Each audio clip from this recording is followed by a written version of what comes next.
আহ, কি মনোমুগ্ধকর দৃশ্য! দেখলেই মনে হয় চোখের শান্তি, চোখ জুড়িয়ে যাওয়ার মতো দৃশ্য। শেষ কবে এমন দৃশ্য চোখে পড়েছে তা নিজেও জানি না। নদীর অপার্থিব সৌন্দর্য বাংলাদেশে কত ভাবেই না ছড়িয়ে রয়েছে। নদীর পানি যেন শুধু পানিই নয়, এজন্য প্রকৃতির প্রাণ।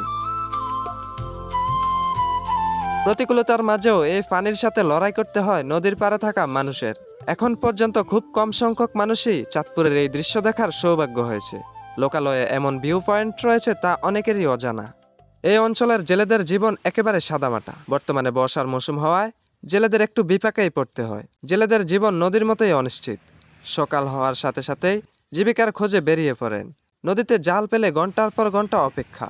কখনো প্রচুর মাছে ভরে যায় নৌকা, আবারও কখনো ফিরতে হয় খালি হাতে।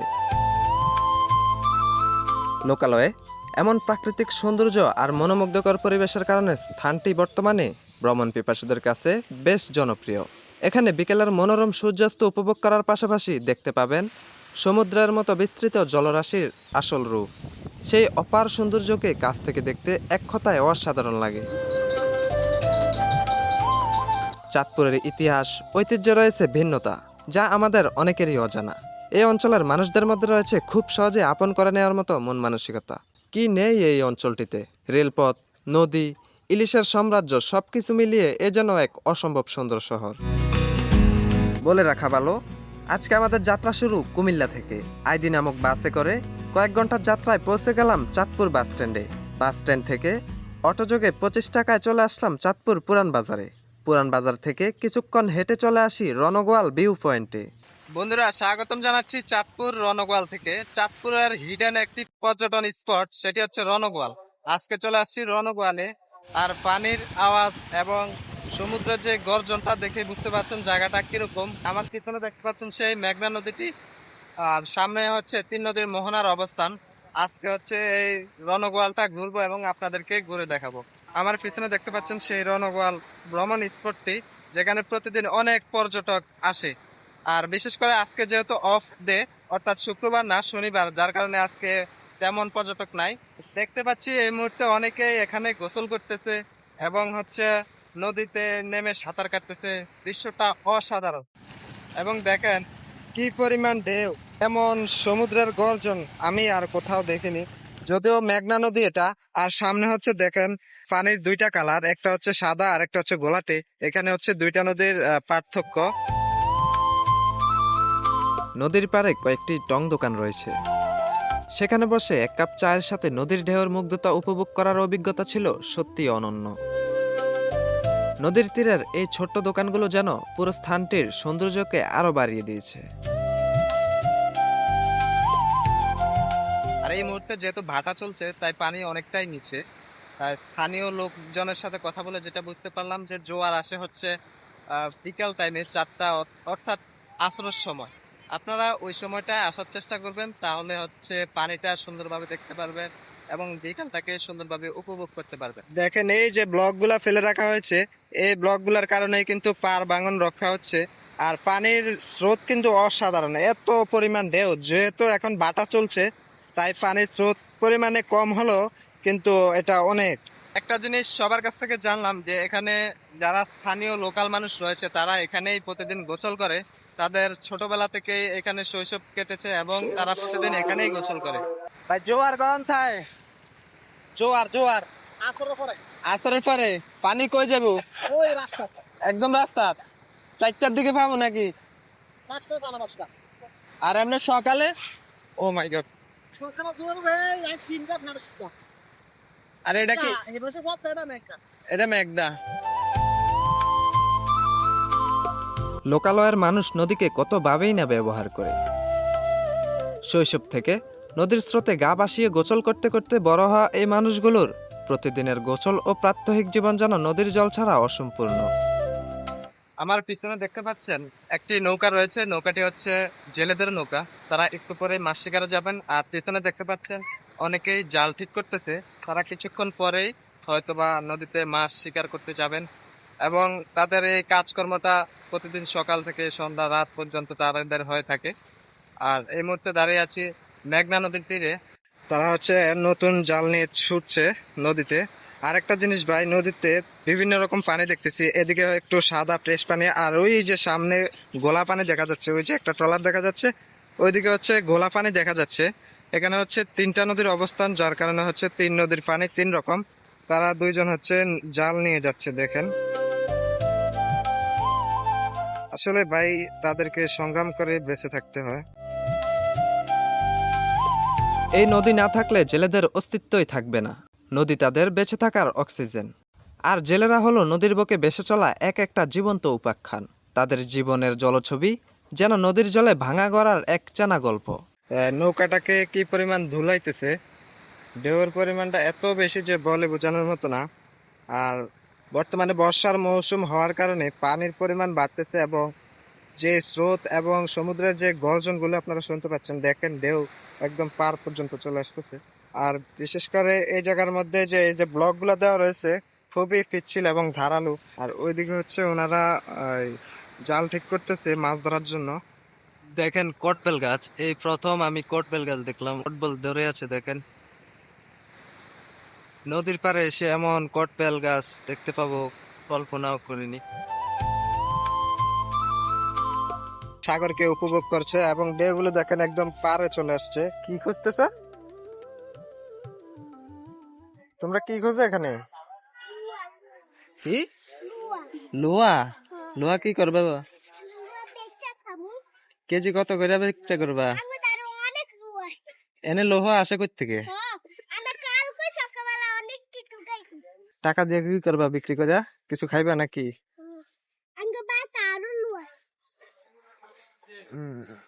দেখেন তারা হচ্ছে লোহা খুঁজতেছে।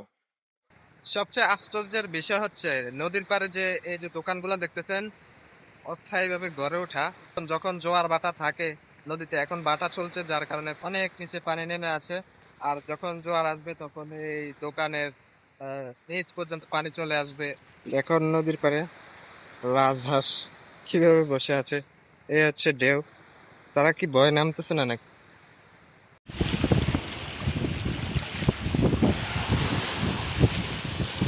জাস্ট নদীর গর্জনটা দেখেন ভাই, উফ কি সুন্দর একটা ঢেউ আসছে। ও মাই গড, পানির শব্দটা শুনলেই শান্তি। আর সমুদ্রের পার যেই পরিমাণ বাতাস।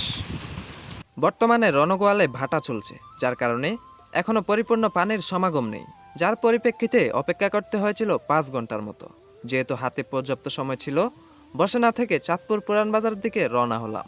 এই মুহূর্তে এই জায়গা থেকে চলে গেলেও বিকেলে জোয়ার আসার সাথে সাথে ফিরে আসবো আবারও। যেহেতু জায়গাটি জোয়ারের সময় দেখতে অসম্ভব সুন্দর লাগে, যার কারণে সে দৃশ্যটি দেখা মিস করা যাবে না। এই মুহূর্তে রয়েছে চাঁদপুর পুরান বাজারে। পুরান বাজারের সেই ঐতিহাসিক যে বড় মসজিদটি রয়েছে, সেই মসজিদটির সামনেই। যদিও চাঁদপুর পুরান বাজার তৈরি হয়েছে ব্রিটিশদের দ্বারা, এখানে রয়েছে মোগল আমলের তৈরি একটি বিশাল বড় মসজিদ, যার কারুকার্য ছিল অসাধারণ। জোহরের নামাজের সময় হওয়াতে এখানেই আজকের জোহরের নামাজ আদায় করে কিছুক্ষণ বিশ্রাম নিলাম। এই মুহূর্তে রয়েছে চাঁদপুর পুরান বাজারে। এখান থেকে হচ্ছে তিন নদীর মোহনা দেখা যাচ্ছে, ওই যে এটা হচ্ছে বড় স্টেশন। যেহেতু হাতে পর্যাপ্ত সময় ছিল, দুপুরে খাওয়া দাওয়া শেষ করে চলে যাই পুরান বাজার নৌকা ঘাটে। সেখানে নদীর পাড়ে বসে নদীকে সামনে রেখে চা খাওয়ার অভিজ্ঞতা ছিল এক অন্যরকম দৃষ্টান্ত। মনে হচ্ছিল যেন শান্তি এখানেই। সামনে রয়েছে তিন নদীর অবস্থান এবং দূরে দেখা যাচ্ছে বড় স্টেশন।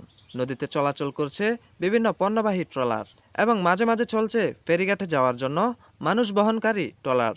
দোকানে বসে কিছুক্ষণ আড্ডা দেওয়ার পর ঘুরে দেখলাম নদীর পাড়ের প্রতিদিনকার চলমান দৃশ্য। হঠাৎ করে জনসমাগমের শব্দ কানে আসে। গিয়ে দেখতে পাই একটি পণ্যবাহী বালকেট নদীতে থাকা ব্লকের সাথে লেগে ফুটো হয়ে যায় এবং পানি উঠতে থাকে। সবাই তড়িঘড়ি করে ব্যস্ত বালকেটে থাকা মালামাল নামানোর জন্য। তিন নদীর মোহনায় অবস্থিত হওয়ায় এ জায়গায় সবসময় কোনো না কোনো অ্যাক্সিডেন্ট ঘটেই থাকে।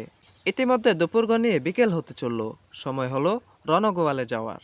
বন্ধুরা, স্বাগতম জানাচ্ছি চাঁদপুর রণগোয়াল থেকে। তো রণগোয়ালের যে অসাধারণ ভিউজ দেখেন, এখন হচ্ছে বিকেল টাইম। জোয়ারের পানি একদম টইটুম্বুর করে পারে উঠে চলে আসছে। আরো 1 ঘন্টা আগেও এই জায়গায় পানি ছিল না। এখন দেখেন ব্লক দেওয়া হয়েছে, কিন্তু ব্লকগুলো পার করে একদম আশেপাশে কিন্তু বাড়িঘর রয়েছে, সেখান পর্যন্ত পানি চলে আসার উপক্রম। এত সুন্দর ভিউজ, ও মাই গড, সুবহানাল্লাহ। সো আমি আরেকটু সামনে যাওয়ার চেষ্টা করব, তবে এই জায়গাটা একটু ব্লক নাই। সো তারপরেও চেষ্টা করব যাওয়ার জন্য, কিন্তু সামনে বিশাল বড় একটা ঢেউ, দেখি যেতে পারি কিনা। ও, এটাই হচ্ছে আসলে রণগোয়ালের সৌন্দর্য। আর বিশেষ করে সমুদ্রের যে গর্জনটা ভাই, এটা একদমই অসাধারণ লাগে যখন সমুদ্রের কাছে আসি। ওই যে সূর্য অস্ত যাচ্ছে এবং অনেক মানুষ এখানে সময় যাওয়ার সাথে সাথে আসতেছে, এবং পিছনে বিভিন্ন বাড়িঘর দুয়ার দেখতেছি।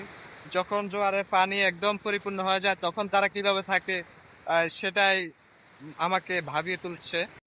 দেখেন, পাথরের ব্লক দেওয়া রয়েছে, তারপরেও পানির ঢেউ কিভাবে আসছে। আর বিষয়টা হচ্ছে, এখন যেহেতু সন্ধ্যার সময়, জোয়ার আসার সময়, দ্যাটস ওয়াই পানির এরকম বিশাল বিশাল গর্জন। উফ, অসাধারণ। আর সামনের দৃশ্যটা দেখেন ভাই, কি সুন্দর লাগতেছে, ভাষায় প্রকাশ করা সম্ভব না। কি চমৎকার ঢেউ! উফ, নদীতে পানির আগমন বাড়তেছে এবং ঢেউগুলো দেখতেছি, কি যে দারুণ লাগতেছে বলার বাইরে।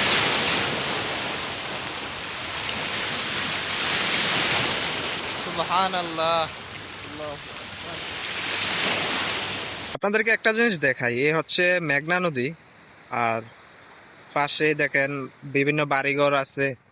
তারা হচ্ছে কত না সুখে আছে, এরকম সুন্দর মুহূর্ত কিভাবে তারা এনজয় করে। আর ওই যে দেখতেছেন বিভিন্ন পণ্যবাহী বড় বড় শিপ যাচ্ছে, ওই যে বিভিন্ন জাহাজ যাচ্ছে এবং মালামালবাহী ট্রলার যাচ্ছে। আর ওইদিকে হচ্ছে সূর্যটা অস্ত যাচ্ছে, কি সুন্দর দৃশ্য। এরকম দৃশ্য নদীর পাড়ে আসলে একমাত্র দেখা যায়। নদীর পাড়ে বিভিন্ন নিম গাছ এবং কটবেল গাছ লাগানো আছে, এবং ওই যে সামনে দেখা যাচ্ছে কলা গাছ। জায়গাটার ঢেউ দেখে মনে হচ্ছে চাঁদপুরের সুইজারল্যান্ডে চলে আসলো। এটাও চাঁদপুরের সুইজারল্যান্ড থেকে কম না। দেখেন একটু পর পর কি চমৎকার ঢেউ এবং গর্জন গুলো অসাধারণ। আর এরকম প্রাকৃতিক পরিবেশে এসে সময় কাটাতে কার না ভালো লাগে। তো আসলে ঘুরতে আপনার ইচ্ছা লাগে, ঘোরার জন্য কোনো টাকা মেটান না। একটা আশ্চর্যের বিষয় দেখাচ্ছি, দেখেন নদীর পাড়ে হচ্ছে ব্লক দেওয়া রয়েছে, এবং যার এই জায়গা বিভিন্ন জাল দিয়ে রেখেছেন যাতে হচ্ছে তার মাটি ভেঙে না যায়, এমন দৃশ্য। এবং এমন ভাবে অনেক প্রচুর গাছ লাগিয়েছেন, অর্থাৎ গাছ দিয়ে তিনি দেয়াল বানিয়ে রেখেছেন। দেখেন অনেক গাছ তিনি লাগিয়ে রেখেছেন সিরিয়ালে, যাতে তার মাটি না ভেঙে যায়। ওই যে ওই পাশে বিভিন্ন এলাকা দেখা যাচ্ছে, ওইটা হচ্ছে চাঁদপুরের অংশ, তবে চাঁদপুরের শেষ সীমানা, তারপরে হচ্ছে শরীয়তপুরের অবস্থান। মেঘনা নদীর পাড়ে বসে এভাবে যে নদীকে উপভোগ করতে পারবো তা কল্পনাও করিনি। সামনে নদীকে রেখে এভাবেই বসে আছি এবং নদীর ঢেউ দেখতেছি। তো যারা এখনো রণগোয়াল আসেননি তারা অবশ্যই রণগোয়াল আসবেন। আর জায়গাটা আসলে চমৎকার, আপনারা আমার পেছনের ঢেউগুলো দেখেই বুঝতে পারতেছেন। আর এখন হচ্ছে সমুদ্রের সময়, যার কারণে হচ্ছে সমুদ্রের এমন গম্ভীর ভাব। আসলে যখন সমুদ্রের মধ্যে আসি তখন মনে হয় যে সমস্ত ডিপ্রেশন, মানসিক অশান্তি, এগুলো এখানে আসলেই ভুলে যাওয়া যায়। রণগোয়াল যে এতটা আশ্চর্য এবং এতটা সুন্দর হবে আমি তা কল্পনা করিনি। আর বর্ষার সিজন হওয়ার কারণে দেখেন পানির অবস্থা পুরাই ডেঞ্জারাস এখন। আর নদী এতটাই উত্তাল যে বলা চলে যে এখন সময়টায় শুধু সমুদ্রের, এখন সময়টা আমাদের না, এখন সমুদ্র তার গর্জন দেখাচ্ছে, আর এটা দেখা ছাড়া আমাদের কোনো উপায় নেই। ওই যে দূরে দেখা যাচ্ছে বিভিন্ন বড় বড় পণ্যবাহী ট্রলার। এই জায়গাটার মধ্যে আপনারা যে ন্যাচারাল ভাইবটা পাবেন, এটা আসলে বড় স্টেশনে পাবেন না। প্রকৃতির নিদর্শন আজকেই মনে হয় দেখতেছি। দেখেন অনেকে হচ্ছে এখানে ড্রোন দিয়ে শুট করতেছে, ওই যে সামনে। আর সামনে দেখেন কত সুন্দর ঢেউ আসতেছে এবং সন্ধ্যা হয়ে যাচ্ছে। আর ওই যে সামনে রণগোয়াল স্পট, তবে এটা রণগোয়াল স্পট থেকে একটু সামনে। আর এই জায়গাটা হচ্ছে খোলামেলা কিছু জায়গা আছে, দেখেন সবুজ ঘাসের গালিচা রয়েছে, যার কারণে এই জায়গা অনেকে আসে। পাথরের কিছু ব্লক রয়েছে, যার কারণে হচ্ছে জায়গাটা ভাঙতেছে না, না হলে কিন্তু নদী ভাঙনে প্রচুর মানুষের জায়গা জমি ঘর বাড়ি ভেঙে নিয়ে যাচ্ছে, বর্তমানে আমরা সোশ্যাল মিডিয়াতে দেখি। দেখেন সামনের অবস্থাটা দেখেন, ও মাই গড। আর সবচেয়ে আশ্চর্যের বিষয় হচ্ছে যে এই পাশে কিন্তু মাটি, এগুলা সব কিন্তু ভাঙতেছে না, তবে পানির যে ঢেউ এভাবেই কিন্তু মাটি ভেঙে নিয়ে যাওয়ার কথা।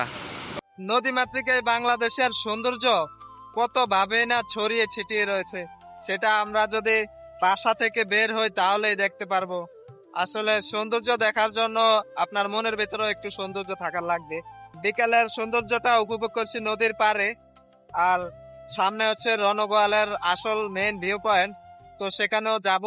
আর সকালবেলা সেই জায়গাটা ঘুরে দেখেছি, তখন ছিল ভাটার সময়, এখন হচ্ছে সম্পূর্ণ জোয়ারের সময়, যার কারণে হচ্ছে পানির আগমন এখন প্রচুর।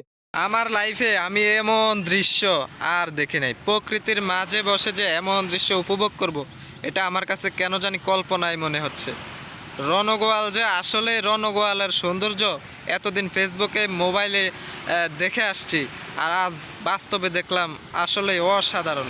দেখেন ভিউজগুলা একবারে চোখের ক্ষুধা মিটিয়ে দেওয়ার মতো।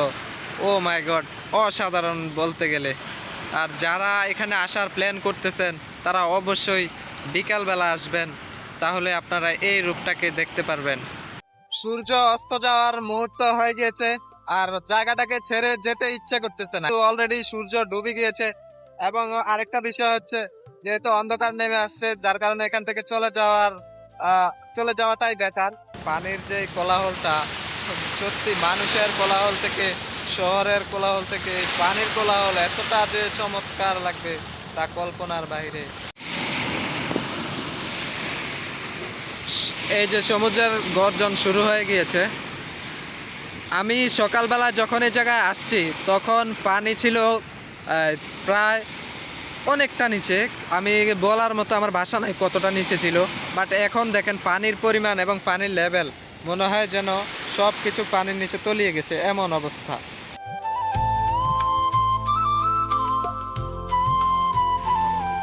অবশেষে রণগোয়াল থেকে বিদায় নেওয়ার সময় এলো। তো দেখা হবে নতুন কোনো ভিডিওতে। ততক্ষণ সবাই ভালো থাকবেন, সুস্থ থাকবেন। আল্লাহ হাফেজ।